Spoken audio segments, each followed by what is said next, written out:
Welcome back to another new episode. এই পর্বে আমরা কন্ট্রোল প্যানেল বা সি প্যানেল নিয়ে এক্সপ্লেন করব। সো সি প্যানেলে যদি আপনি চান যে অ্যাক্সেস নিতে বা সি প্যানেল জিনিসটা কি, আপনি যখন ডোমেইন হোস্টিং পারচেস করবেন তখন আপনাকে একটা প্যানেল দেওয়া হবে, অর্থাৎ একটা কন্ট্রোল প্যানেল দেওয়া হবে যেখান থেকে আপনি আপনার সি প্যানেল আপনার হোস্টিংটাকে কন্ট্রোল করতে পারেন, আপনার ওয়ার্ডপ্রেসটাকে ইনস্টল করতে পারেন, বিভিন্ন সার্ভার জনিত কাজ করতে পারেন ওইখান থেকে। সো ওই প্যানেলটাকে নিয়ে আজকে আমরা কাজ শুরু করব এবং ওইটা একদম বিস্তারিত দেখা শুরু করব। সো আপনি যদি চান যে কন্ট্রোল প্যানেলে লগ ইন করতে, তাহলে আপনাকে দুইটা ওয়ে আছে। একটা হচ্ছে আপনি এইরকমভাবে আপনার হচ্ছে যে ক্লায়েন্ট এরিয়া যেটা আছে আপনার হোস্টিংয়ের, ওইখান থেকে এসে ঢুকবেন, অথবা আপনার ডোমেইন নেমের শেষে একটা জিনিস লিখে সার্চ করলে আসবে। সো আমি দেখাচ্ছি জিনিসটা। প্রথমে আপনার ক্লায়েন্ট এরিয়াতে লগ ইন করে নিলাম, তারপর আমি সার্ভিসে ক্লিক করলাম এবং প্রত্যেকটা আলাদা আলাদা হোস্টিংয়ের জন্য আলাদা আলাদা কন্ট্রোল প্যানেল আপনাকে প্রোভাইড করে থাকবে। এবং কন্ট্রোল প্যানেল দুই ধরনের হয়ে থাকে, একটা হচ্ছে ডিরেক্ট অ্যাডমিন প্যানেল আর একটা হচ্ছে কন্ট্রোল প্যানেল। দুইটাই দেখতে অনেকটা সেম। ডিরেক্ট অ্যাডমিন প্যানেলটাতে হচ্ছে একটু অ্যাডভান্টেজেস কম, একটু অপশন কম, কিন্তু কন্ট্রোল প্যানেলটা হচ্ছে পারফেক্ট, অপশন বেশি এবং সব কিছুই আছে। সো আমি এখান থেকে আমার এই হোস্টিংটার জন্য আমি হচ্ছে যে এখন ঢুকবো। সো আমি এটাতে ক্লিক করলাম। ক্লিক করার পর এখানে এই যে একটা অপশন দেখতে পাচ্ছেন, log in to C panel. Log in to C প্যানেলে আমি ক্লিক করে ওপেন ইন এ নিউ উইন্ডোতে এটা ওপেন করে নিলাম। এখান থেকে ক্লিক করালে একটা বেনিফিটস আছে, আপনাকে বারবার এখানে পাসওয়ার্ড এবং হচ্ছে যে ইয়েটা টাইপ করতে হবে না, আপনার পাসওয়ার্ড এবং হচ্ছে আপনার ইউজার নেমটা টাইপ করতে হবে না। সো এটা হচ্ছে একটা উপায়ে করা যায়। আরেকটা উপায় হচ্ছে আপনার ডোমেইন নেম ডট কম, এরপর হচ্ছে যে ডোমেইন নেম ডট কম এরপর একটা কুলন, তারপর হচ্ছে 2083 স্ল্যাশ প্রেস করলে কিন্তু এই প্যানেলটা চলে আসবে। সো আমরা দেখে নিই এইটা, যেমন আমাদের এইটুকু আমরা কপি করে নিই, এতটুকু ডট কম পর্যন্ত বলছি। ওকে, সো এখানে একটা নিউ উইন্ডোতে লিখি যে ইমনস, ওকে ইমনস একাডেমি যে ডট কম আছে এখানে, তারপর ডট কমের পরে একটা কুলন হবে, তারপর হচ্ছে 2083 হবে, তারপর একটা স্ল্যাশ হবে। এবার সার্চ দিই, সার্চ দিলে এই যে আমার দেখুন সি প্যানেলে নিয়ে আসছে। এখানে আমাকে পাসওয়ার্ড আর ইউজার নেমটা দিয়ে দিলে আমরা কন্ট্রোল প্যানেলে ডিরেক্টলি লগ ইন করে নিতে পারবো। কন্ট্রোল প্যানেলটা প্রায় সবারই একরকম হয়, একটু চেঞ্জ হয়। আমারটা যেহেতু একটু ইউনিক, তাই আমারটা এরকম লাগতেছে, আপনারটা হয়তো আরও সাজানো গুছানো লাগতে পারে আপনাদের কাছে। বাট ওভারঅল হচ্ছে যে পেজটা সমান, অপশনগুলো সমান এবং কাজও সেম। ওকে, আপনারটা নাও হয়তো আমার সাথে ম্যাচ হতে পারে, কারণ হচ্ছে আমারটা গ্লাস সেভ করা ওই রকম আর কি। সো এটাই হচ্ছে আমাদের কন্ট্রোল প্যানেল। কন্ট্রোল প্যানেলে লগ ইন করার পর কিছু অপশন আপনি দেখতে পারবেন। প্রথমেই হচ্ছে বাম পাশে একটা আইকন দেখতে পারবেন, এই আইকনে ক্লিক করলে আমরা এই কন্ট্রোল প্যানেলের হোম এই পেজে চলে আসবো, আমাদের যে মেইন যে পেজটা আছে ওই পেজে চলে আসবো। সিমিলারলি আমাদের এখানে একটা সার্চ বাটন আছে, আমাদের যদি কোনো কিছু প্রয়োজন হয়, ধরুন আমরা ওখানে জুমলা ইনস্টল করবো, সো আমি লিখে দিলাম JOOMLA,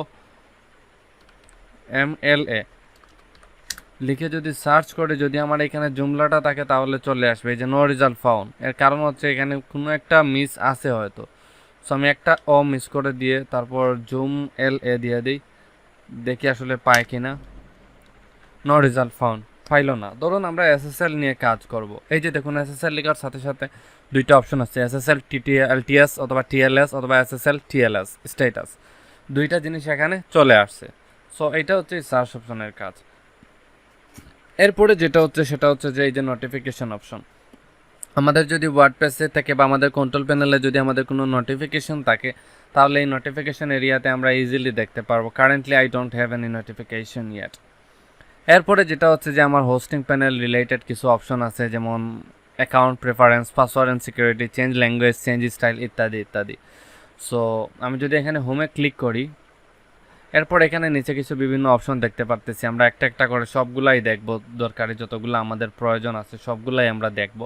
সো প্রথম যেটা দেখব সেটা হচ্ছে যে এই যে ইমোমস অ্যাকাউন্ট প্রেফারেন্স, এটাতে ক্লিক করলাম। দেখেন এই যে আমরা এইটার আন্ডারে কী কী আমাদের আছে, this features let's change your account details. এখানে আমাদের অ্যাকাউন্টের ডিটেলসগুলো আমাদেরকে চেঞ্জ করতে দিবে। যেমন হচ্ছে টপ লেফটে কী থাকবে, এই যে আমি যদি সি প্যানেলে ঢুকি তারা top left, right, bottom right ইত্যাদিতে কী থাকবে ইত্যাদি ইত্যাদি।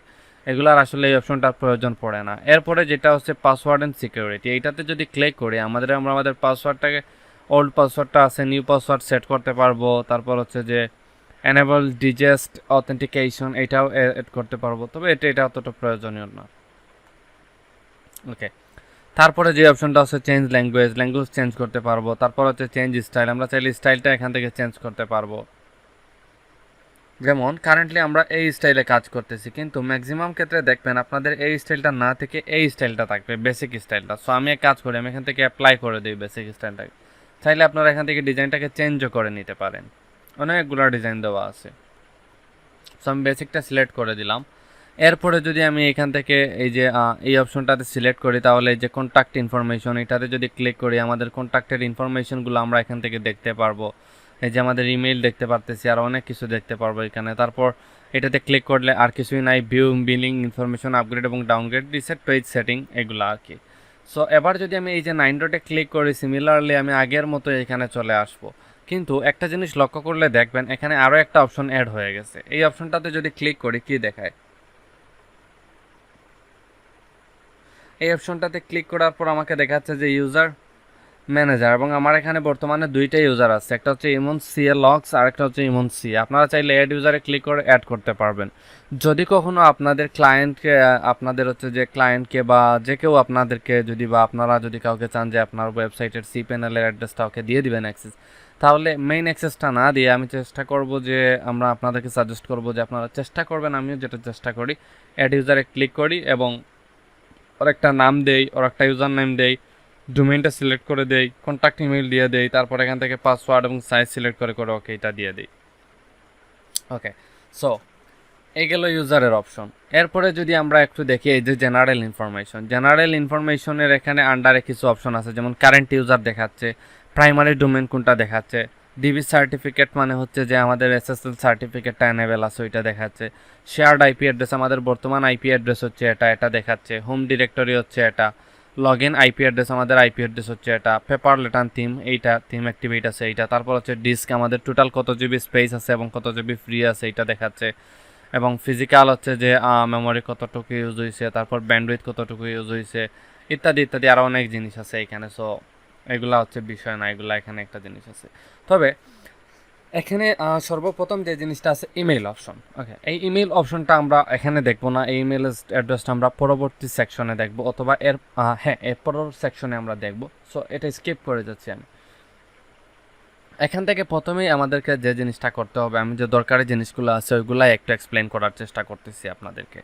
সো সবার প্রথমে যে দরকারি জিনিসটা আছে সেটা হচ্ছে এই ফাইল ম্যানেজার। এই ফাইল ম্যানেজারটাকে আমি যদি একটা নিউ উইন্ডোতে ওপেন করি,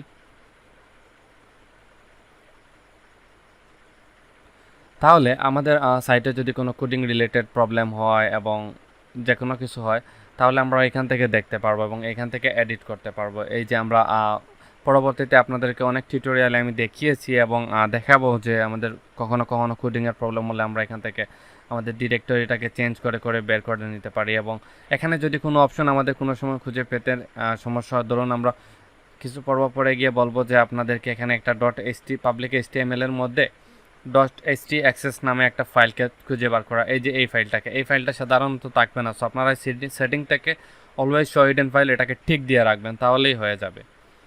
এরপরে যদি আমি আবার ব্যাক আসি, এখানে যে ইম্পর্টেন্ট যেগুলো আছে, ডিস্ক ইউজেস, এগুলো তো আমরা জানি, ব্যাকআপ এগুলো নিতে পারে, PHP মাই অ্যাডমিন। ধরুন আপনি হচ্ছে যে আপনার সাইটের পাসওয়ার্ডটা ভুলে গেছেন, কীভাবে রিকভার করবেন? হোস্টিংয়ের প্রোভাইডারকে কল করে কিছু হলো না, এই যে PHP মাই অ্যাডমিনে ঢুকবেন, এখান থেকে ওপেনে নিউ লিঙ্কে ক্লিক করবেন। সরি, এইটাকে আমি এখান থেকে কেটে দিই।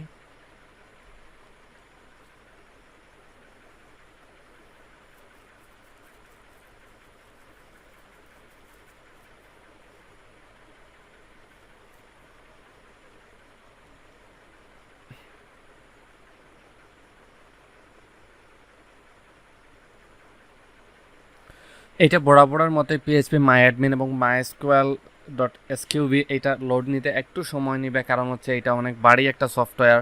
সো এটা লোড হওয়ার সাথে সাথে আমি আপনাদেরকে আরও 2-4টা এখানে বুঝাই দিই।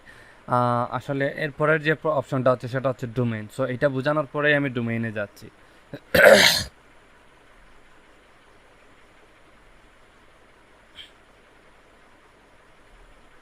ওকে, এটা লোড নিতে অনেকটা প্রবলেম নিচ্ছে, আমি অন্য কোনো এক টিউটোরিয়ালে এটা দেখিয়ে দিব। সো এটা কেটে দিই।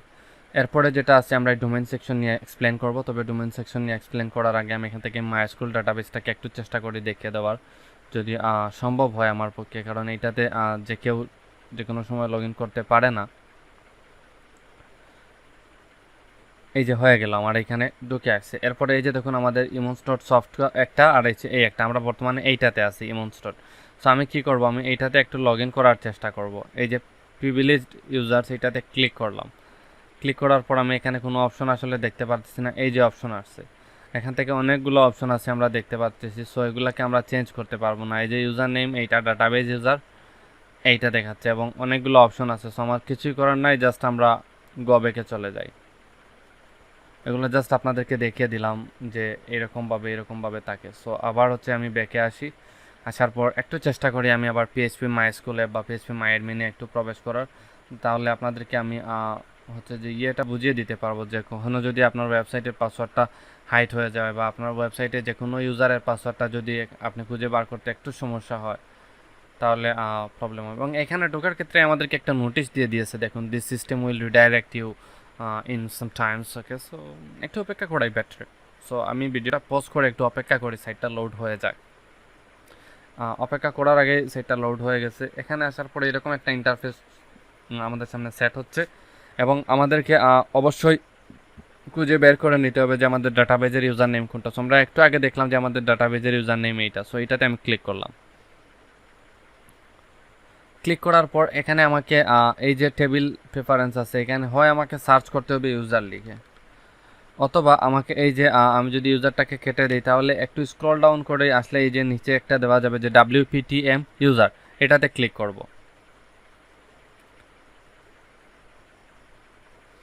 এইটাতে ক্লিক করার সাথে সাথে এই যে একটা জিনিস দেখুন, আমাকে দেখাচ্ছে যে আমার সব জিনিস দেখাচ্ছে। ID1, user log in name হচ্ছে অ্যাডমিন, ইউজার পাসওয়ার্ড হচ্ছে এই পাসওয়ার্ডটা, ইউজার নিকনেম হচ্ছে এইটা, ইউজার ইমেইল হচ্ছে এইটা, ইউজার ইউআরএল হচ্ছে এইটা, ইউজার রেজিস্ট্রেশন ডেট পর্যন্ত আমাকে দেখিয়ে দিচ্ছে। দেখুন, ইউজার রেজিস্ট্রেশন ডেট হচ্ছে এইটা, এত সময়, ইউজার অ্যাক্টিভেশন, তারপর হচ্ছে আরও জিনিস, ডিসপ্লে নেম ইত্যাদি ইত্যাদি সব কিছু আমাকে অ্যাটলিস্ট দেখিয়ে দিচ্ছে। সো আমরা চাইলে এখান থেকে এটাকে চেঞ্জও করতে পারবো। কেমন, যেমন আমি পাসওয়ার্ডটাকে চেঞ্জ করব, সিলেক্ট করলাম, মুভ করে দেই, দেওয়ার পর আমি সেট করে দিলাম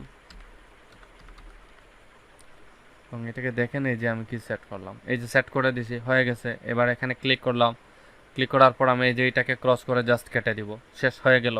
সো পিএইচপি মাই অ্যাডমিন থেকে এইভাবে আমরা ফাইল সাইজটাকে এডিট করতে পারি। সো আগামী পর্বে আই হোপ যে আশা করি আপনাদেরকে এই ডোমেন সেকশন নিয়ে আমি বিস্তারিত আলোচনা করব। That's all for now, thank you.